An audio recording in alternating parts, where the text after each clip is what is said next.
special sports office only for high school football. And if we're going to start doing it for high school football, we got to bring in the man who follows all the high school football teams, and he has his own site, NewMexicoPreps.com. That's right. Kyle Henderson. And Kyle, just, I mean, the first week is done. Your opinion?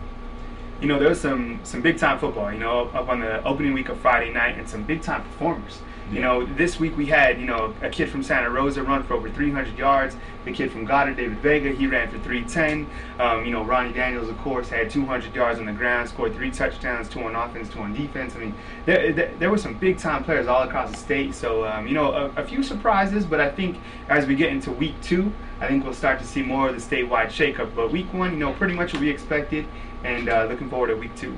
All right, you know, and I didn't really see anything that, like, really, the only thing that really surprised me a lot out of week 1 was the way Cleveland went to El Paso and just had their way, and 47-10 against one of the El Paso teams, Bel Air. Coach Phil Lopez from Rio Rancho, the former Rio Rancho coach, still at Bel Air coaching, and I was surprised by that score, even though Cleveland has this great quarterback who transferred in from Texas and who's a good player. But they don't have Isaiah Conklin, and they didn't miss a beat. Yeah. So that was kind of a little surprising. I thought they have a chance to get it done, but not like that.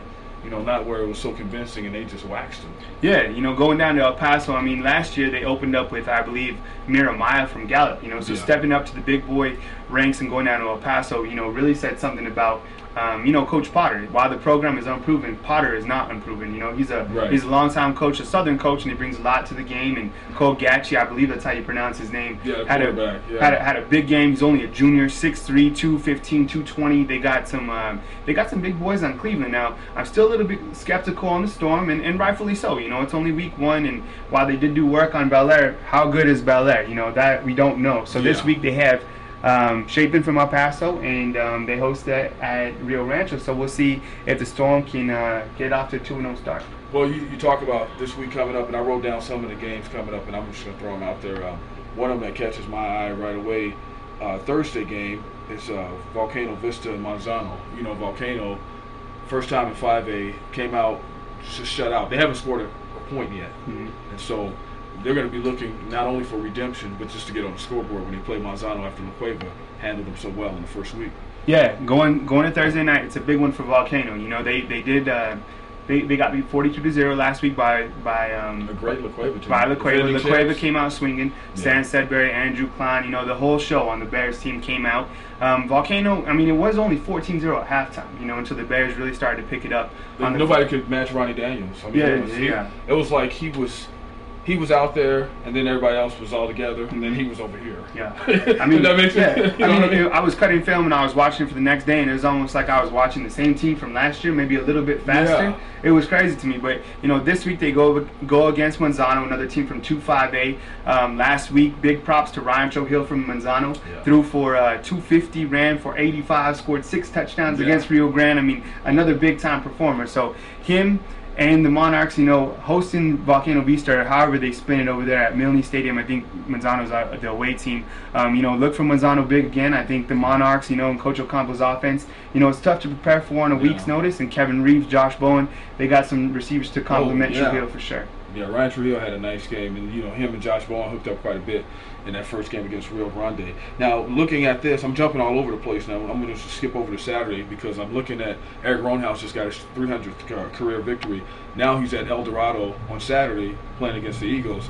That's going to be a good barometer to see where both of those guys are at this early in the season, don't you think? Yeah, you got to bring up the measuring stick for that game. And while Clovis has had them in the past couple years, I think in the last 5 years it's 4-2. They actually played twice one year in 2008 when Eldorado actually took 2 of them. Remember that good team with Armin Day, Gary Molasses when those guys were juniors. So, you know, Clovis coming up to Albuquerque, it's tough to come and play Albuquerque. And Eldorado over the past couple years has been one of those staple metro programs.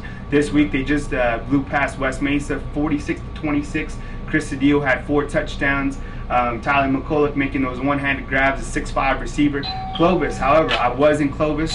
That's why this is live, man. For the big-time game, I'll still keep going. Clovis 40-0. Coach Roanhouse gets his 300th win. Karan Wiggins, a running back, runs for over 100 yards, 2 touchdowns. Juan Rivas, our multi-purpose back, has 2 interceptions on defense and has 2 touchdowns rushing the football. Clovis off to a good start with that 40-0 win.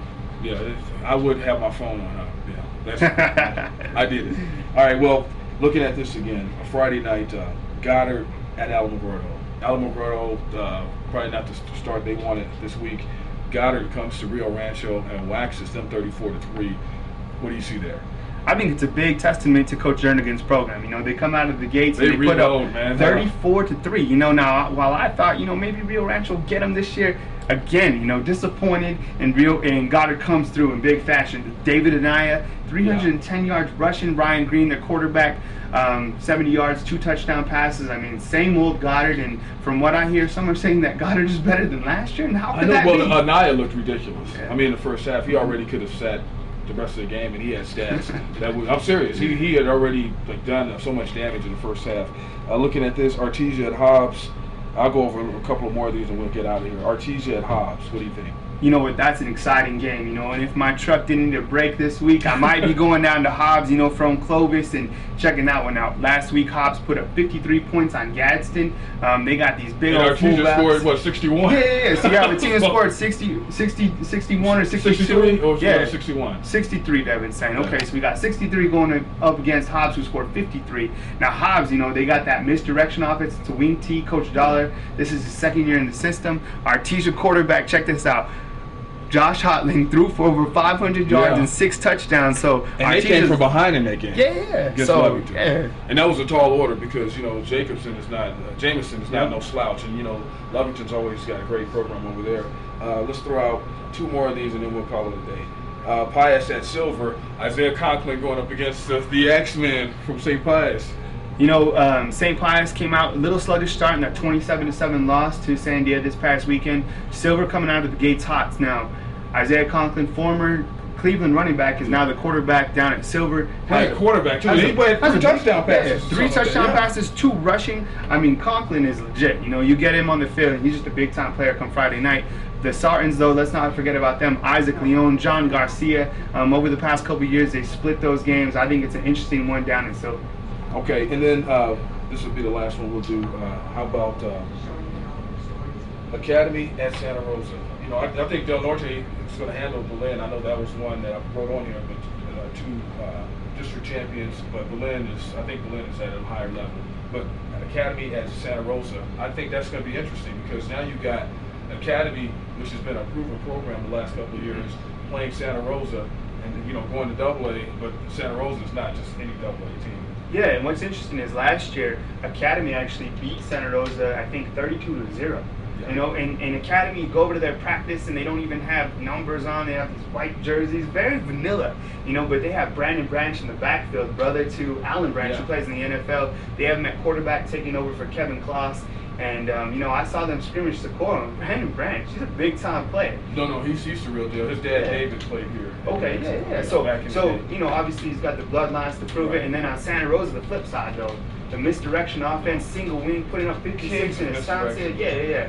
I think that's going to be an interesting game for sure. All right, man. Hey, thanks a lot, Kyle Henderson. And we'll see him a lot during this year. We're going to go out because we both have work to do. We've been multitasking all day. My phone's been on. I'll see you later.